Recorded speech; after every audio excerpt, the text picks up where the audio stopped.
నమస్కారం. శ్రీ మేధా విద్యా సంస్థలు సమర్పించు లక్ష్యం కార్యక్రమానికి స్వాగతం. కరోనా సంక్షోభంలోనూ భారత డిజిటల్ రంగం పుంజుకుంటోంది. గూగుల్, ఫేస్బుక్ వంటి సంస్థలు భారత డిజిటల్ రంగంలో పెద్ద ఎత్తున పెట్టుబడులు పెడుతున్నాయి. 5G టెక్నాలజీ భారత డిజిటల్ రంగాన్ని మరో స్థాయికి తీసుకెళ్లనుంది. మరోవైపు AI, IoT, సైబర్ సెక్యూరిటీ రంగాల్లో మార్పులొస్తున్నాయి. ఈ పరిస్థితుల్లో డిజిటల్ రంగంలో రానున్న ఉద్యోగాలను అందుకోవాలంటే యువత ఎలాంటి నైపుణ్యాలతో సిద్ధంగా ఉండాలో నిపుణుల ద్వారా తెలుసుకుందాం.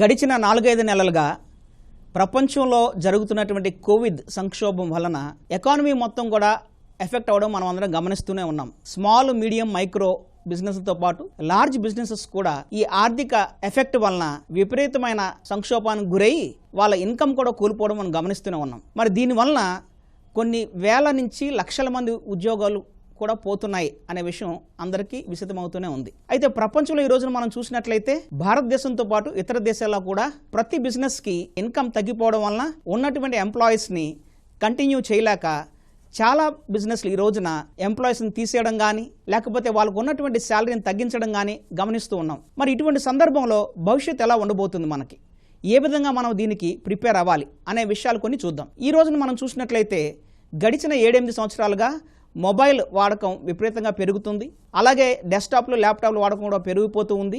ఇంటర్నెట్ వాడే వాళ్ళ సంఖ్య కూడా ప్రతి నెల కనీసం 3-5% పెరుగుతూ వస్తూ ఉంది. మరి దీనివల్ల ఏమవుతుంది? ఈ 5-6 నెలలుగా ఉన్నటువంటి ఇంపాక్ట్ వలన, ఈ మార్పుల వలన కాలేజీల్లోనూ, స్కూల్స్లోనూ, యూనివర్సిటీస్లోనూ తరగతులు కండక్ట్ చేసే అవకాశం లేకపోవడం వలన అనేకమైన ఎడ్యుకేషన్ ఇన్స్టిట్యూట్స్ కూడా ఈ రోజున ఇంటర్నెట్లో క్లాసులు ఆఫర్ చేయడం గమనిస్తూ ఉన్నాం. దీనివల్ల ఈ డెస్క్టాప్లకి, ల్యాప్టాప్లకి అలానే మొబైల్ ద్వారా ఇంటర్నెట్ సువిధానికి కూడా విపరీతమైన డిమాండ్ ఇంకా పెరగబోతూ ఉంది. అందువలన ఇవన్నీ దృష్టిలో పెట్టుకొని ముఖ్యంగా ఒక 5-6 ఇండస్ట్రీస్కి డిమాండ్ పెరుగుతుందన్న విషయం అర్థం చేసుకొని మనం దానికి అనుగుణంగా ప్రిపేర్ అయినట్లయితే ఎటువంటి సంక్షోభం వచ్చినా కూడా మనం చక్కగా తట్టుకొని మన ఇన్కమ్ ఏ విధంగానూ ఎఫెక్ట్ కానివ్వకుండా భవిష్యత్తు గురించి ప్రణాళిక ఏర్పరచుకునే అవకాశం ఉందన్నమాట. ఈ 5-6 విషయాలు ఏంటి అనే విషయం మనం గమనించినట్లయితే మొదటిది ఆర్టిఫిషియల్ ఇంటెలిజెన్స్. అంటే ఉన్నటువంటి డేటా మొత్తం ఎనలైజ్ చేసి దానికి సంబంధించినటువంటి ఇన్ఫర్మేషన్ రాబట్టి దానికి అనుగుణంగా సరైన డెసిషన్లు తీసుకోవడానికి సాఫ్ట్వేర్ ప్రోగ్రాములు రాయడం, ఆ సాఫ్ట్వేర్లు వాటంతట అవే పనిచేసే విధంగా వాటికి మనం ఎంపవర్మెంట్ ఇవ్వడం అనమాట. ఆర్టిఫిషియల్ ఇంటెలిజెన్స్ అనేది గడిచిన 5-6 సంవత్సరాలుగా పెరుగుతూనే వస్తుంది. ఈ సంవత్సరం నుంచి వచ్చే 8-10 సంవత్సరాల్లో ఇది ప్రపంచంలోనూ, భారతదేశంలోనూ ప్రతి రంగంలోనూ ఒక ముఖ్యమైన ప్రాసెస్గా ఏర్పడబోతుంది. అందువల్లనే ఎవరైతే స్టూడెంట్స్ ఈ రోజున యూనివర్సిటీలు, కాలేజీల నుంచి గ్రాడ్యుయేషన్ పూర్తి చేయబోతున్నారో లేదా పీజీలు పూర్తి చేయబోతున్నారో వాళ్ళు కనుక ఉద్యోగాల్లో చేరదలుచుకుంటే ఇది ఒక ముఖ్యమైన అవకాశంగా గమనించాలి. ఆర్టిఫిషియల్ ఇంటెలిజెన్స్ రంగంలో అనేకమైన అవకాశాలు ఏర్పడబోతున్నాయి. మరి దీంతో పాటు రెండవది IoT అంటే ఇంటర్నెట్ ఆఫ్ థింగ్స్ అనమాట. మనం వాడేటువంటి అనేకమైన పరికరాలు ఇంట్లోనూ, ఆఫీసుల్లోనూ, బయట ప్రపంచంలోనూ ఈ పరికరాలన్నింటినీ ఒకదానితో ఒకటి అనుసంధానం చేస్తూ ఒకే పాయింట్ నుంచి అంటే ఒక హబ్ నుంచి వాటన్నిటినీ మనం మానిటర్ చేయడం, కంట్రోల్ చేయడం కావాల్సినటువంటి ప్రక్రియనే IoT అంటున్నాం. ఈ ఇంటర్నెట్ ఆఫ్ థింగ్స్ అనేది కూడా ఆల్రెడీ ప్రపంచంలోనూ, భారతదేశంలోనూ చాలా చోట్ల మనం గమనిస్తూనే ఉన్నాం. మరి దానికి అప్లికేషన్లు ఇంకా పెరిగిపోతూ ఉండడం వల్ల ఈ రంగంలో కూడా విపరీతమైన అవకాశాలు ఏర్పడబోతున్నాయి. ఇకపోతే మూడవది ఎంబెడెడ్ సిస్టమ్స్. అంటే ఎక్కడైతే మనం ఆటోమేటెడ్ ప్రాసెస్ని ఇంప్లిమెంట్ చేయదలుచుకున్నామో అటువంటి సందర్భంలో మాన్యువల్ ఇంటర్వెన్షన్ లేకుండా కావాల్సినటువంటి ఫ్రీక్వెన్సీల్లో మనకు అవసరమైనటువంటి నిర్ణయాలు, ప్రాసెస్లు ఇంప్లిమెంట్ చేయడానికి వాడేటువంటి ప్రక్రియ పేరే ఎంబెడెడ్ సిస్టమ్స్. మరి ఎంబెడెడ్ సిస్టమ్స్లో కూడా అవకాశాలు బాగా పెరగబోతున్నాయి. అలానే మెషిన్ లెర్నింగ్ అనేది ఏ రోజైతే మనం విపరీతమైన డేటాను కలెక్ట్ చేయడం మొదలుపెట్టామో, ఉదాహరణకి ఈ-కామర్స్ వెబ్సైట్లో మీరు చూసినట్లయితే ఈ రోజున ఫ్లిప్కార్ట్, అలీబాబా, అమెజాన్, ఈబే లాంటి వెబ్సైట్స్లో కొన్ని లక్షల నుంచి కోట్ల మంది కస్టమర్స్ రిజిస్ట్రేషన్లు చేసుకుంటున్నారు. మరి వాళ్ళు అక్కడ అకౌంట్లో లాగిన్ అయ్యి వాళ్ళు చేసేటువంటి రకరకాల యాక్షన్స్, అలాగే షాపింగ్ కార్ట్లకు సంబంధించిన పేమెంట్ ప్రాసెస్లు వీటన్నిటిని ఎనలైజ్ చేసి దానికి సంబంధించిన సరైన నిర్ణయాలు తీసుకుంటూ కావాల్సినటువంటి బిజినెస్ ప్లానింగ్ చేసుకోవడానికి కావాల్సిన డేటాని ఒక చోట సమకూర్చుకొని ఆటోమేటిక్గా ఆ డేటాకు అనుగుణంగా నిర్ణయాలు తీసుకోవడానికి ఉపయోగించే ప్రక్రియ మెషిన్ లెర్నింగ్. ఇకపోతే తరువాతది ఈ రోజు మనం చూసినట్లయితే బిగ్ డేటా అనేది కూడా బాగా డిమాండ్ వస్తూ ఉన్న సందర్భం గమనిస్తున్నాం. గడిచిన 5-6 సంవత్సరాల్లోనే కాకుండా 2020 సంవత్సరం నుంచి 2030, 2040 సంవత్సరం వరకు కూడా దీనికి ఇంకా డిమాండ్ పెరగబోతూ ఉంది. ఎందువలన అంటారేమో ఈ రోజున ప్రపంచంలో అన్ని చోట్ల ఇండివిజువల్కి సంబంధించిన లేదా బిజినెస్లకు సంబంధించిన ఆర్గనైజేషన్కి సంబంధించిన డేటా అంతా కూడా ఒక చోట పుల్అప్ చేయడం జరుగుతుంది. మరి ఉన్నటువంటి ఇంత హ్యూజ్ డేటాని అనలైజ్ చేయాలంటే మానవ మాత్రం అయ్యేటువంటి విషయం కాదు. దానికి కావాల్సినటువంటి సాఫ్ట్వేర్లు కానీ, హార్డ్వేర్లు కానీ, ప్రక్రియలు కానీ, ప్రోగ్రామింగ్ కానీ ఇవన్నీ తయారు చేసుకునే అవసరం ఉంటుంది. మరి అందువల్లనే డేటా అనాలిసిస్ సంబంధించినటువంటి బిగ్ డేటా అనే ఒక ఇండస్ట్రీ కూడా ఫాస్ట్గా గ్రో అవటం మనం గమనిస్తున్నాం. ఇవన్నీ కూడా ఉద్యోగపరంగా చూస్తే ఉన్నటువంటి అవకాశాలు. అయితే మరి ఆల్రెడీ ఉద్యోగంలో ఉన్న వాళ్ళు కనుక ఒకవేళ వాళ్ళు ప్రస్తుతం ఉన్నటువంటి ఎంప్లాయ్మెంట్ని మార్చుకొని వేరే ఇండస్ట్రీలో షిఫ్ట్ అవ్వదలుచుకుంటే దానికి కూడా రకరకాల అవకాశాలు ఉన్నాయన్న విషయం అర్థం చేసుకోవాలి. మరి ఎందుకు షిఫ్ట్ అవ్వాలి? ఈ రోజున ఈ కోవిడ్ సంక్షోభం వలన అనేకమైన బిజినెస్లు ఎఫెక్ట్ అవుతున్న విషయం ఆల్రెడీ మనం మాట్లాడుకున్నాం. మరి ఆ రకంగా చూసినట్లయితే డిజిటల్ మార్కెటింగ్ అనే రంగం కూడా ఈ సంవత్సరం నుంచి విపరీతంగా ఇంకా డిమాండ్ సాధించబోతుంది. డిజిటల్ మార్కెటింగ్ అంటే మనకు అందరికీ తెలుసు. ఇంటర్నెట్లో ఒక బిజినెస్ సంబంధించిన ప్రొడక్ట్లు కానీ, సర్వీసులు కానీ ప్రమోట్ చేయడానికి, మార్కెటింగ్ చేయడానికి, అడ్వర్టైజ్ చేయడానికి కావాల్సినటువంటి ప్రక్రియలన్నీ దానిలో ఉంటాయి. ఉదాహరణ సెర్చ్ ఇంజిన్ మార్కెటింగ్ అని, సోషల్ మీడియా మేనేజ్మెంట్ అంటే Facebook, LinkedIn, Twitter, Instagram, Pinterest ఇటువంటి వెబ్సైట్ల ద్వారా బిజినెస్ని ప్రమోట్ చేయడం, వాటి ద్వారా అడ్వర్టైజ్ చేయడం, దాన్నే సోషల్ మీడియా మార్కెటింగ్ అంటున్నాం. ఇకపోతే SEO సెర్చ్ ఇంజిన్ ఆప్టిమైజేషన్ అని చెప్పి, వీటితో పాటు డిజిటల్ మార్కెటింగ్లో 2 ముఖ్యమైన స్కిల్స్ కూడా ఉన్నాయి. వాటిలో మొదటిది ఒక బ్లాగ్ని తయారు చేయడం, దానిని మేనేజ్ చేయగలగడం, వెబ్సైట్ని తయారు చేయడం అంటే commerce website, shopping cart, payment gateway ఇవన్నీ కూడా తయారు చేయడం, వాటిని మెయింటైన్ చేయగలగడం. దీంతోపాటు ఈ రోజున మనం గమనిస్తూ ఉన్నాం చాలా ప్రక్రియలు ఏవైతే ఇదివరకు ఇంటర్నెట్ బయట జరిగేవో అవన్నీ కూడా ఈ రోజున ఆన్లైన్లో జరుగుతున్నాయి. ముఖ్యంగా మొబైల్స్ ద్వారా జరుగుతున్నాయి. Mobile devices, smart phones, tablets ఇటువంటి వాటి ద్వారా. అందువల్ల ఏమవుతుంది, మొబైల్ యాప్స్ కూడా డిమాండ్ విపరీతంగా పెరగబోతూ ఉంది. హైబ్రిడ్ మొబైల్ యాప్స్ అనేవి కూడా ఉన్నాయి. అంటే డెస్క్టాప్లోను, ల్యాప్టాప్స్లోను, మొబైల్లోనూ కూడా పనిచేసేటువంటి మొబైల్ యాప్స్ అనమాట. మరి వీటిని కనుక తయారు చేసేటువంటి స్కిల్స్ ఏర్పరచుకోగలిగితే ఉద్యోగ అవకాశాలు ఉన్నాయి. దాంతోపాటు అవసరమైతే మీరు సొంతంగా ఒక బిజినెస్ స్టార్ట్ చేసి దీనికి సంబంధించిన సర్వీసులు కూడా ఆఫర్ చేయగలిగే అవకాశం ఉంటుంది. వీటితో పాటు ఈ రోజున పియర్ లెర్నింగ్ అనే కాన్సెప్ట్ కూడా డిమాండ్ పెరుగుతూ ఉంది. పియర్ లెర్నింగ్ అంటే అర్థం ఏంటి? ఒకప్పుడు మనకు తెలుసు ఏదైనా కొత్త విషయం నేర్చుకోవాలంటే స్కూల్కో, కాలేజ్కో, యూనివర్సిటీకో, కోచింగ్ సెంటర్కో వెళ్ళి నేర్చుకోవాల్సిన అవసరం ఉండేది. కానీ ఈ రోజున ఏమైంది, చాలామంది ఈ రోజున ప్రపంచంలో వాళ్ళకు ఉన్నటువంటి నాలెడ్జ్ని, పరిజ్ఞానాన్ని ఇతరులకి పంచాలన్న ఆలోచన పెట్టుకొని నాలెడ్జ్ని డిజిటలైజేషన్ చేసి అంటే ఒక కోర్సుగా మలిచి దాన్ని ఆన్లైన్లో ఆఫర్ చేస్తున్నారు. వీటి మీద ఫోకస్ చేస్తూ మనం వాటిని అక్వైర్ చేసుకోగలిగినట్లయితే ఎటువంటి ఇబ్బందులు లేకుండా ఈ కష్టాలన్నీ గట్టెక్కి మనం పెట్టుకున్నటువంటి లక్ష్యాలన్నీ నెరవేర్చుకునే అవకాశం ఉంది. కరోనా సంక్షోభంతో అన్ని దేశాల ఆర్థిక వ్యవస్థలు కుదేలైపోయాయి. ప్రత్యక్షంగానో పరోక్షంగానో అన్ని రకాల ఉద్యోగాలపైన కరోనా ప్రభావం పడింది. వృత్తి ఉద్యోగ స్వరూపాలు మారిపోతున్నాయి. కొత్త నైపుణ్యాలు అవసరమవుతున్నాయి. డిజిటల్ రంగం కొత్త పుంతలు తొక్కుతోంది. ఈ నేపథ్యంలో విద్యార్థులు కోర్సులు ఎంపిక చేసుకునేటప్పుడు మారుతున్న పరిస్థితులను ఏ విధంగా పరిగణలోకి తీసుకోవాలన్న అంశంపై నిపుణుల సూచనలు ఇప్పుడు చూద్దాం.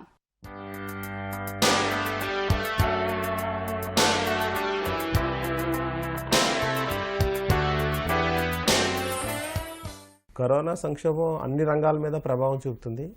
ముఖ్యంగా ఇటు విద్యారంగం, అలాగే ఉద్యోగ రంగం అన్నిటి మీద కూడా ఎక్కువ ప్రభావం ఉంది. ఇప్పుడున్న ఈ పరిస్థితుల్లో విద్యారంగంలో మార్పులు ఎలా వచ్చినాయి అంటే మనం అంతా ఆఫ్లైన్ నుంచి ఆన్లైన్కి వచ్చాం. అలాగే ఉద్యోగ రంగంలో ఏంటంటే ఆఫీస్కి వెళ్ళకుండా వర్క్ ఫ్రమ్ హోమ్ అనే ఆప్షన్కి వచ్చాం. లేకపోతే ఒకవేళ ఆఫీస్కి వెళ్తే ఇదివరకు చేసిన విధానంలో కాకుండా కొన్ని మార్పులు తోటి మనం ఉద్యోగం చేయాల్సిన పరిస్థితుల్లో మనం ఉన్నాం. అయితే ఇప్పుడు మనం ఆలోచించాల్సింది ఏంటంటే ఎట్లాంటి పరిస్థితుల్లో అంటే ఈరోజు కరోనా వచ్చింది, ఇంతకుముందు కొన్ని వైరస్లు చూసాం, లేకపోతే కొన్ని ఇన్ఫెక్షన్స్ చూసాం. అలాగే భవిష్యత్తులో కూడా ఎట్లాంటి పరిస్థితి వచ్చినా కూడా మనం చేసే ఉద్యోగం కానీ, మనం చదువుకునే చదువు కానీ ఎఫెక్ట్ కాకుండా ఉండాలంటే ఈ చదువుకునే కోర్సుతో పాటుగా మనం కొన్ని స్కిల్స్ నేర్చుకోవాల్సినటువంటి అవసరం ఉంటుందన్నమాట. అంటే ఉదాహరణకు ముఖ్యంగా సాఫ్ట్వేర్ ఇండస్ట్రీ మనందరికీ తెలిసిన వాళ్ళు ఎక్కువ సాఫ్ట్వేర్ దానిలో జాబ్స్ చేస్తున్నారు కాబట్టి సో ఒకప్పుడు ఆఫీస్కి వెళ్ళి కూర్చొని చేసేది ఏం చేస్తున్నారు, ఇంటి దగ్గర చేస్తున్నారు. సో ఇట్లాంటి పరిస్థితుల్లో సబ్జెక్ట్ కమాండ్ ఎక్కువ ఉండాలి. అంటే ఆఫీస్లో అనుకోండి డౌట్ వస్తే పక్క సీట్కి వెళ్ళి చూసుకుంటారు. కానీ ఇక్కడ మనం ఇంటి దగ్గర వర్క్ చేసేటప్పుడు ఏంటి పూర్తిగా మనం పనిచేసే ఆ ప్రోగ్రామింగ్ కోడింగ్ మీద మంచి నాలెడ్జ్ కావాలి. సో అందువల్ల ఏంటి ఎవరైనా కంప్యూటర్ సైన్స్ చదువుతున్నా లేకపోతే ఇంజనీరింగ్లో వివిధ విభాగాల్లో చదువుతున్నా మీరు భవిష్యత్తులో నేను ఇలా సాఫ్ట్వేర్ రంగంలోకి రావాలనుకున్నప్పుడు అప్లికేషన్ మెథడ్స్ బాగా తెలియాలి. అంటే మీరు సెకండ్ ఇయర్ స్టూడెంట్ అయినా, ఫస్ట్ ఇయర్ స్టూడెంట్ అయినా, లేదా థర్డ్ ఇయర్ స్టూడెంట్ అయినా నేను భవిష్యత్తులో ఇలా సాఫ్ట్వేర్కి వెళ్ళాలనుకున్నప్పుడు మీరు ఏం చేయాలంటే నెట్లో మీకు ఓపెన్ సోర్స్ ప్రోగ్రామ్స్ ఉంటాయి. తీసుకుని మీరు ఏదో ప్రోగ్రామ్ గురించి ఒక సిలబస్లో చదివారు, లేకపోతే C గురించో, C++ గురించో, జావా గురించో, దేని గురించో చదివారు, పైథాన్ గురించి చదివారు. చదివితే థియరీ అర్థమైంది మీకు. ఈ థియరీని మనం ప్రాక్టికల్గా ఎలా చేయాలి అంటే మన చేతిలో పని ఉన్నా లేకపోయినా ప్రాజెక్ట్ అంటాం కదా దాన్నే. సో మీరు ఏం చేయాలంటే అట్లాంటి ఓపెన్ సోర్స్ ప్రోగ్రామ్స్ తీసుకొని దాని మీద వర్క్ చేయాలి. మీ చదువుకున్న అప్లికేషన్ ఉపయోగించి అది ఎలా వర్క్ చేస్తుంది, తర్వాత టెస్ట్ చేసుకోవాలి. సో అంటే ఏంటి, కరికులం అదే అయినా అప్లికేషన్ కూడా మీకు తెలిస్తే ఇమీడియట్గా మీకు రేపొద్దున ఉద్యోగం చేసేటప్పుడు ఏ పరిస్థితి వచ్చినా మీరు ఒక సొల్యూషన్ చూపించగలుగుతారు. ఉదాహరణకు ఇప్పుడు అకౌంట్స్ ఫీల్డ్ దానిలో ఉన్న వాళ్ళు ఉన్నారనుకోండి, అకౌంట్స్ రంగాలు వాటిలో. సో మామూలుగా మనకేంటి, ఇటు బుక్ ఎంట్రీస్ నుంచి ఒక ట్రయల్ బ్యాలెన్స్, లేకపోతే ఒక ఇన్కమ్ అండ్ ఎక్స్పెండిచర్ అకౌంట్స్, లేకపోతే బ్యాలెన్స్ షీట్స్ అవి చూస్తాం. సో అందులో మీరు ఏం చేయాలి, ఒకవేళ బీకామ్ చదువుతున్నా, లేకపోతే మీరు first year, second year, third year of commerce related ఏది చదువుతున్నా, మీరు ఏం చేయగలగాలంటే నెట్లోకి వచ్చి చాలా కంపెనీస్ వాళ్ళు బ్యాలెన్స్ షీట్స్ పెడతాయి, అలాగే రెవెన్యూ అండ్ ఎక్స్పెండిచర్ పెడతాయి. మీరు స్టడీ చేయాలి. అంటే ఏదైనా ఒక ఐటమ్ నా సిలబస్లో కవర్ అయిందా లేదా, ఒక కొత్త పదం వచ్చింది, ఇది ఎలా వచ్చింది. సో అందులో ఏంటంటే చదివే విధానంలో మార్పుని చాలా క్షుణ్ణంగా పరిశీలించాల్సిన అవసరం ఉంటుంది. ఇప్పుడు ఇంజనీరింగ్ ఈసీ స్టూడెంట్స్ ఉంటారు, వాళ్ళు ఏం చేయాలంటే సర్క్యూట్స్ మీద వర్క్ చేస్తున్నారు అనుకోండి. మీరు ఇప్పుడు అమెజాన్ లాంటి వెబ్సైట్లోకి వెళ్తే కొన్ని ప్రోగ్రామబుల్ చిప్స్ కొనుక్కోవచ్చు. అంటే అది కొనుక్కొని మీరు ఏ ప్రోగ్రామ్ చేసుకుందాం అనుకుంటున్నారు, దాన్ని దేనికి వాడుకుందాం అనుకుంటున్నారు, రిమోట్ సిస్టమ్స్గా, లేకపోతే ఏమన్నా వెబ్ డెవలప్మెంట్గా, ఒక 20-30 రకాలుగా యూజ్ చేసుకోవచ్చు అనమాట. మీరు ప్రోగ్రామ్ రాసుకుని మళ్ళీ అరేంజ్ చేసేసుకోవచ్చు. ఇప్పుడు మీరు ఎవరన్నా కొద్దిమంది ఎడ్యుకేషన్ సంబంధించి బీఈడి, డిఈడి కోర్సుల్లో ఉన్నారనుకోండి, క్లాస్ రూమ్లో మీకు ఏంటంటే మెథడాలజీస్ మీద, అలాగే సబ్జెక్ట్ ఎలా చెప్పాలి, లేకపోతే ఒక సైకాలజీ, లేకపోతే పర్స్పెక్టివ్స్ ఆఫ్ ఎడ్యుకేషన్, ఇవన్నీ ఉన్నప్పటికీ ఇప్పుడు క్లాస్ రూమ్లో వచ్చి నుంచి చెప్పే విధానం కాకుండా ఒకవేళ ఆన్లైన్ వాడితే మనం ఎలా యూజ్ చేసుకోవాలి, ఆ ప్లాట్ఫామ్ ఏదైనా, అంటే ఇటు గూగుల్ సంబంధించిన ప్లాట్ఫామ్స్ కావచ్చు, లేకపోతే జూమ్ లాంటివి కావచ్చు, లేకపోతే అదర్ మీటింగ్ ప్లాట్ఫామ్స్ కావచ్చు. సో అంటే మీకు ఏం తెలియాలి, మామూలుగా మీరు వెబినార్స్లో పార్టిసిపేట్ చేస్తూ ఉంటారు ఒక మెంబర్గా, కానీ మీరే ఆర్గనైజ్ చేశారనుకోండి, చేస్తే ఏంటంటే కొన్ని కంట్రోల్స్ మీరు తీసుకోవాల్సిన సిచ్యువేషన్ ఉంటుంది. అంటే వాళ్ళ యొక్క ఆడియో సిస్టమ్స్ అన్ని మీ కంట్రోల్లో పెట్టుకొని అవసరం వచ్చినప్పుడే వాళ్ళకి ఇచ్చి, లేకపోతే ఆర్గనైజ్ చేసే నెంబర్ ఎంత ఉంది, లేకపోతే క్వాలిటీ ఆఫ్ వీడియో ఉండాలంటే ఏం చేయాలి, సో మనం ఇచ్చే ప్రజెంటేషన్ ఎలా ఉండాలి, ఇవన్నీ మీ కరికులంలో లేవు బీఈడి, డిఈడిలో. కానీ మీరు రేపొద్దున భవిష్యత్తులో ఇందులో ఈ రంగంలో సక్సెస్ అవ్వాలంటే ఇలా మీరు ఎడిషనల్గా ఇవి నేర్చుకుని తీరాల్సిందే. అలాగే ఇప్పుడు సైన్సెస్ చదివే వాళ్ళు ఉన్నారు, బయలాజికల్ సైన్సెస్, కొంత మైక్రోబయాలజీ కావచ్చు, లేకపోతే బయోటెక్నాలజీ కావచ్చు, లేకపోతే జెనెటిక్స్ కావచ్చు. సో మీరు ఏం చేయాలంటే చదువుకునేటప్పుడే మీకు ఒక వైరస్ గురించి ఒక కంటెంట్ వచ్చింది, ఎలా ఉంటుంది, స్ట్రక్చర్ ఎలా ఉంటుంది, అవన్నీ మీరు ఏం చేయాలంటే చదువుకునే థియరీని అలా మార్కుల కోసం పుస్తకం చదవకుండా బియాండ్ యువర్ టెక్స్ట్ బుక్ కొంచెం ప్రాక్టికల్గా నేర్చుకోవాలనుకుంటే మీకు ఇంటి దగ్గర కూర్చొని ఒకసారి సెర్చ్ చేశారంటే గూగుల్ లాంటి వాటిలో దాని మీద ఎవరైనా అడ్వాన్స్గా పేపర్ సబ్మిట్ చేసినవి కానీ, లేకపోతే కొత్తగా జరుగుతున్న డెవలప్మెంట్స్ మీద ఉన్నప్పుడు మీరు ఈ చదివిన కోర్స్ అయిపోయిన వెంటనే ఏ రంగంలోకి వెళ్ళినా కూడా సక్సెస్ఫుల్గా మీరు మీ యొక్క ఉద్యోగ జీవితంలో చాలా విజయం సాధించగలుగుతారు. ఇప్పుడు ఫ్యూచర్లో మీరు ఒక 10th క్లాస్ తర్వాత, లేకపోతే ఇంటర్మీడియట్ తర్వాత మీరు ఎంచుకునే ఒక కోర్సు కానీ, ఆల్రెడీ మీరు ఒక కోర్సులో ఎంటర్ అయిపోయినా ఇట్లాంటి స్కిల్స్ అన్నీ కూడా నేర్చుకోవాల్సినటువంటి అవసరం ఉంటుంది. ఇప్పుడు మీరు ఎవరైనా కరెక్ట్గా వర్క్ చేశారనుకోండి, అసలు ఇంతకాలం మనం సఫరింగ్స్ ఏదైతే ఉన్నాయో అది దాని సొల్యూషన్ 1 వీక్లోనే రావచ్చు. కాబట్టి అది ఎప్పుడు వస్తుందంటే మీ ఆలోచన పరిధి మీ యొక్క టెక్స్ట్ బుక్ దాటితే, మీ సిలబస్ని దాటితేనే అది వస్తుంది. అలా ఏ రంగం తీసుకున్నా, ఇప్పుడు మేనేజ్మెంట్ కోర్సెస్ చదివే పిల్లలు ఉన్నారు, మార్కెటింగ్ తీసుకున్నారు అనుకోండి, వితౌట్ డిజిటల్ మార్కెటింగ్ మీరు అసలు మార్కెటింగ్ చేయలేరు. డిజిటల్ మార్కెటింగ్ అంటే అందరూ ఏమనుకుంటారంటే సోషల్ మీడియాలో పెట్టేసి, పోస్టింగ్లు పెట్టేసి మనం ప్రమోట్ చేయడం, ఫేస్బుక్, లేకపోతే వాట్సాప్, లింక్డ్ఇన్, ఇన్స్టాగ్రామ్ ఇది చూస్తాం మనం. కానీ బేసిక్గా ఏం కావాలంటే ఒక మార్కెటింగ్ స్టూడెంట్కి భాష మీద నైపుణ్యం కావాలి. సో మీరు అక్కడ సింపుల్గా చెప్పగలగాలి, క్యాచీగా ఉండాలి, మీరు పెట్టే టోటల్గా సింటెక్స్ ఏదైతే ఉందో నీట్గా ఉండాలి, అందరికి అర్థం కావాలి. సో అందువల్ల మీరేంటి అడ్వర్టైజ్మెంట్, లేకపోతే మీ యొక్క కంపెనీని ప్రమోట్ చేస్తారా, లేకపోతే ప్రోడక్ట్ని ప్రమోట్ చేస్తారా, ఏం చేసినా సో భాషా నైపుణ్యం మీరు పెంచుకుని తీరాల్సిందే. నిజానికి మీరు MBA మార్టింగ్ చదువుతున్నాడు, ఇంగ్లీష్ లిటరేచరా, లేకపోతే తెలుగు లిటరేచరా, లేకపోతే హిందీ, దాని మీద మీకు అవసరం లేనప్పటికీ కంపల్సరీగా మీకు ఇలా ఉపయోగపడుతుంది అనుకున్న ప్రతి ఫీల్డ్ కూడా మీరు ఎడిషనల్గా కొంత నేర్చుకుని తీరాల్సిందే.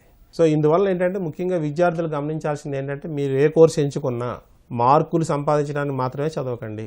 మీ యొక్క కోర్సు సిలబస్, ఆ సిలబస్ యొక్క అప్లికేషన్స్, అది ఎక్కడెక్కడ ఉపయోగపడుతుంది, అవసరమైతే మీరు ఈ వెబ్సైట్లో సెర్చ్ చేసి, గూగుల్లో సెర్చ్ చేసి మీ యొక్క అప్లికేషన్స్ మీద కూడా కొంత ప్రాక్టీస్ తీసుకోండి. మీరు పర్టికులర్గా ఏవైతే ప్రాజెక్టులు చేస్తున్నారో మీ కోర్సెస్లో, అది ఎవరి మీద ఆధారపడకుండా మీ సొంతంగా మీకు వచ్చినటువంటి ఒక క్రియేటివిటీయా, మీకు వచ్చినటువంటి ఒక ఇమాజినేషనా, మీకు మనసులో ఏదనిపిస్తే అదే ప్రాజెక్టు మీ సొంతంగా చేయండి. సో ఇట్లా చేస్తే మీకు ఏమవుతుంది, రేపు పొద్దున్న రెజ్యూమ్లో పెట్టుకునేటప్పుడు కూడా మీ ప్రాజెక్ట్ మీద ఎవరన్నా ఎక్కువ క్వశ్చన్స్ ఏంటంటే, మీ రెజ్యూమ్లో ఎక్కువ క్వశ్చన్స్ మీ ప్రాజెక్ట్ మీద ఉంటాయి.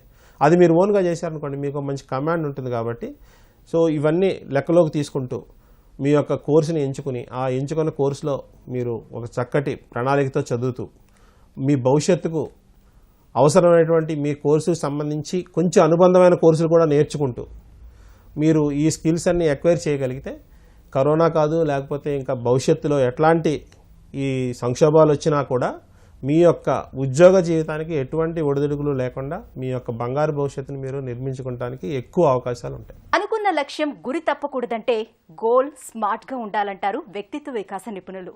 నేడు చాలా మంది విద్యార్థులు సరైన జీవిత ప్రణాళిక లేకపోవటం వల్లే ఓడిపోతున్నారు. లక్ష్యం పట్ల స్పష్టత, సరైన ప్రణాళిక ఉంటే ఎవరైనా విజయం సాధించవచ్చు. అసలు విద్యార్థుల గోల్ సెట్టింగ్ ఎలా ఉండాలో గెలుపు మంత్రాల్లో తెలుసుకుందాం.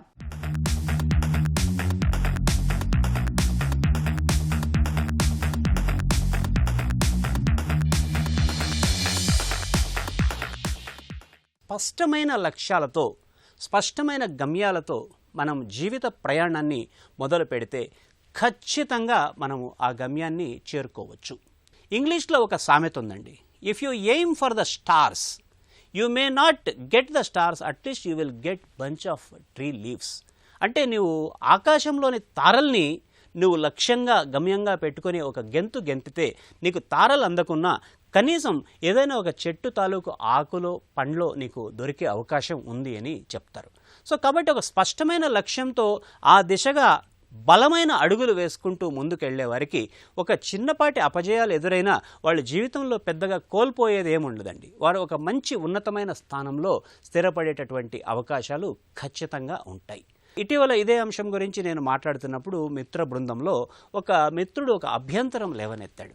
అంటే ఏంటి నీ ఉద్దేశం?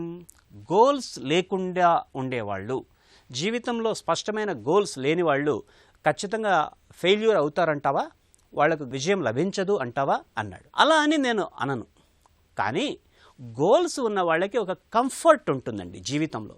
నేను ఏ దిశగా వెళుతున్నాను, నా నెక్స్ట్ మజిలీ ఏంటి, నేను జీవితంలో ఏం అవ్వాలి అనుకుంటున్నాను, ఏం అవ్వబోతున్నాను అన్న విషయంలో ఒక స్పష్టమైన అవగాహన ఉంటుంది గోల్స్ ఉన్న వాళ్ళకి. ఇక గోల్స్ లేని వాళ్ళు ఫెయిల్ అవుతారా అంటే ఫెయిల్ అవుతారని నేను ఖచ్చితంగా అనను. ఇటు స్పష్టమైన గోల్స్ ఉన్న వాళ్ళు కావచ్చు, లేదా స్పష్టమైన గోల్స్ లేని వాళ్ళు కావచ్చు, ఈ ఇద్దరు కూడా ఎప్పుడు విజేతలు అవుతారు అంటే లివ్ ఇన్ ద ప్రజెంట్. ఇప్పుడు ఏదైతే క్షణంలో నువ్వు జీవిస్తున్నావో ఆ క్షణాన్ని సంపూర్ణంగా ఆస్వాదించు. నీ చేతికి ఇప్పుడు అప్పజెప్పబడిన పనిని 100% పని పూర్తి చేసుకో. నువ్వు డిగ్రీ స్టూడెంట్వా, డిగ్రీకి సంబంధించిన ప్రతి సబ్జెక్టును కూలంకషంగా పూర్తిగా 100% ఆకళింపు చేసుకుంటూ ఆ డిగ్రీ ఎగ్జామ్స్లో ద బెస్ట్ స్టూడెంట్ అనే విధంగా నువ్వు మలచుకో. అది నువ్వు ఇమ్మీడియట్గా పెట్టుకోవాల్సిన గమ్యం. అదేవిధంగా నీవు ఉద్యోగార్థివా, ఇంటర్వ్యూని ఎలా ఎదుర్కోవాలి, ఇంటర్వ్యూస్లో నెగ్గేదానికి అవకాశం ఉన్నటువంటి అన్ని స్కిల్స్ని నేను ఆకళింపు చేసుకుంటాను. సో కాబట్టి ప్రతి క్షణాన్ని, ప్రతి రోజును నువ్వు 100% మనస్ఫూర్తిగా ఆస్వాదిస్తూ నీవు నిజమైన శ్రద్ధతో, దీక్షతో ఆ రోజును పూర్తి చేయగలిగితే అదే నిజమైనటువంటి విజయం అన్నమాట. ఈ గోల్స్ అనే వాటిని ఇంకొక విధంగా చెప్పుకోవాలంటే, మీ గోల్ నేను పలానాది అవ్వాలి అనుకుని కలలు కంటూ కూర్చుంటే అవి కేవలం కలలుగానే మిగిలిపోతాయి. అలా కాకుండా మీ గోల్స్కి ఒక రూపం ఇచ్చుకోండి. మీ గోల్స్ ఎప్పటికీ స్మార్ట్ గోల్స్గా ఉండాలి. స్మార్ట్ అంటే specific, measurable, achievable, realistic and time bound. అంటే నేను పలానాది అవ్వాలి అని ఊరికే కలలు కంటూ కూర్చోవడం కాకుండా మీ గోల్స్కి ఈ లక్షణాలు ఉండాలన్నమాట. స్పెసిఫిక్ ఏమిటి ఆ పలానాది అవ్వటం, నేను ఒక సాఫ్ట్వేర్ ఇంజనీర్ అవ్వాలి అని అస్పష్టంగా అనుకోవటం కాకుండా పలానా కంపెనీలో పలానా జీతంతో పలానా హెడ్ క్వార్టర్స్తో నేను జాబ్ చేయాలి. ఈ విధంగా స్పెసిఫిసిటీ. మెజరబుల్ అంటే మీకు మీ గమ్యానికి మధ్యలో ఉన్నటువంటి లక్ష్యాలు ఏంటి, పలానా పరీక్ష పాస్ కావాలి, లేదా పలానా నైపుణ్యాలను నేను సంతరించుకోవాలి. సో ఈ విధంగా ఉండేటటువంటి దాన్ని మెజరబుల్ అంటాం. అదేవిధంగా మీ గోల్ ఎప్పటికి కూడా అచీవబుల్ గోల్ ఉండాలండి. అసాధ్యమైన, దుస్సాధ్యమైన స్వప్నాల్ని మనము ఏర్పరచుకుంటే మనకు నిరాశే మిగిలిపోయే అవకాశం ఉంది. మీ గోల్ ఎప్పటికి కూడా రియలిస్టిక్గా కూడా ఉండాలి. సో ఈ అచీవబుల్ గోల్ అనే విషయానికి వచ్చేప్పటికీ మిమ్మల్ని మీరు తెలుసుకోవడానికి స్వాట్ అనాలిసిస్ అనేటటువంటి ప్రక్రియ ఉపయోగపడుతుంది. Last tea, time bound. అంటే ఎప్పటికో సాధిస్తాను అన్నది కాకుండా మీ మీద మీరే ఒత్తిడి పెట్టుకునేలాగా పలానా టైంకి, పలానా డేట్కి నేను నా లక్ష్యాన్ని అందుకుంటాను. Yes, this is my goal. నేను అవ్వాలనుకుంటున్నాను, పలానాది సాధించాలనుకుంటున్నాను, ఇది నా గమ్యం, పలానా డేట్ కల్లా నేను సాధిస్తాను అనే విధంగా ఆత్మవిశ్వాసం నిండిన కళ్ళతో మీరు ఎప్పుడైతే మీ గోల్ని మీరు నలుగురికి పంచుకుంటారో అది మీకు మంచికే దారితీస్తుంది. సో కాబట్టి always have realistic goals. Thank you. ఈ వారం ఉద్యోగాలు ప్రవేశాల్లో మరికొన్ని అవకాశాల వివరాలను పొందుపరిచాం. పూర్తి వివరాల కోసం ఆయా సంస్థల వెబ్సైట్లను కూడా అందిస్తున్నాం. మరి జాగ్రత్తగా గమనించి లబ్ధి పొందుతారని ఆశిస్తాం. నార్థన్ కోల్ఫీల్డ్స్ లిమిటెడ్ పలు విభాగాల్లో ట్రైనీ పోస్టులు 512. అర్హత సంబంధిత ఐటీఐ, డిప్లొమా. దరఖాస్తు విధానం ఆన్లైన్ ద్వారా. చివరి తేదీ August 25. National thermal power corporation engineer సహా పలు పోస్టులు 275. అర్హత సంబంధిత ఇంజనీరింగ్, ఎంఎస్సీ, కెమిస్ట్రీ. దరఖాస్తు విధానం ఆన్లైన్ ద్వారా. చివరి తేదీ July 31. National board of examination administrative పోస్టులు 90. అర్హత సంబంధిత డిగ్రీ, అనుభవం. దరఖాస్తు విధానం ఆన్లైన్ ద్వారా. చివరి తేదీ July 31. National agri food biotechnology institute బయోటెక్నాలజీలో పీహెచ్డీ ప్రవేశాలు. అర్హత MSc, MTech, MPharma, UGC, NET. దరఖాస్తు విధానం ఆన్లైన్ ద్వారా. చివరి తేదీ August 5. Hindustan aeronautics limited PGDM ప్రోగ్రాముల్లో ప్రవేశాలు. అర్హత సంబంధిత డిగ్రీ. దరఖాస్తు విధానం ఆన్లైన్ ద్వారా. చివరి తేదీ జూలై 31.